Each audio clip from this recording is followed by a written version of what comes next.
Are you wanting to learn more about microgreens but have no idea where to begin?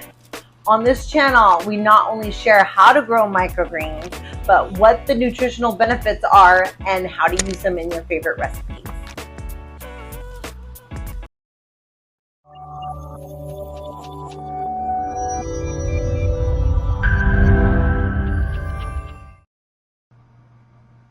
So what actually are microgreens?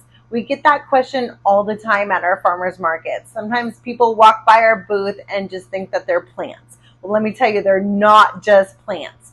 They are the edible seedling of a vegetable, herb, or fruit. Mainly vegetables. I like to tell people that it's just like wine. There are so many different varieties, but you pick your favorites or which ones have the most nutritional value, and you go with those ones. They used to be really popular in the culinary world, just like pretty plating, but nowadays they've become more health and wellness. It's about healing your body with these superfoods.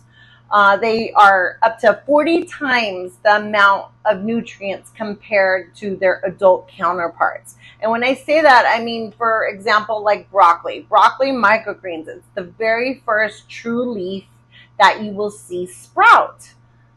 We'll go into another video what sprouts are, but microgreens are grown in soil.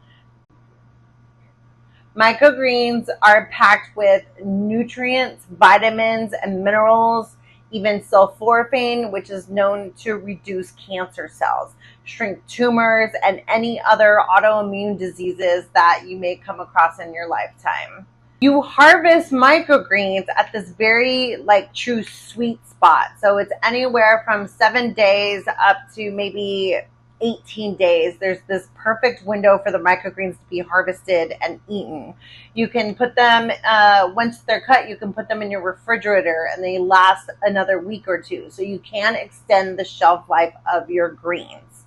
As far as putting them on your food, this channel, I'm going to share so many recipes, but I always tell people never reinvent the wheel. Like whatever you're cooking at home, throw them on top of that. And it's going to give you an extra boost of nutrition.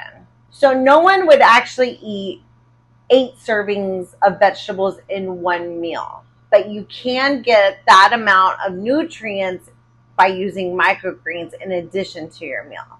So all you have to do is throw it on top, whatever dish you're eating. And I always tell people never to cook them because the heat will deplete some of their nutrients. So you want to eat them as raw as possible. So you throw them on top of a cooked dish, that works perfectly fine.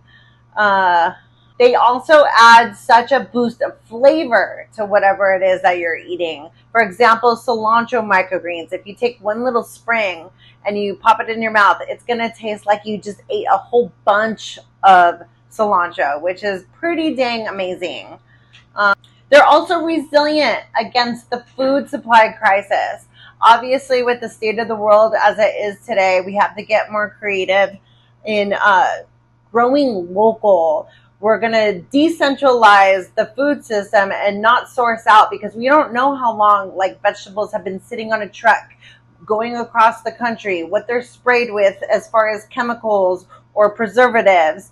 You want to eat food that is locally sourced. So by growing your own food, you not only become self-sustainable, but you know exactly what is going into your body.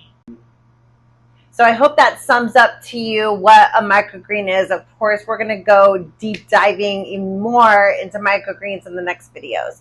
So please like, follow, and share, and follow us on our journey. See you in the next video.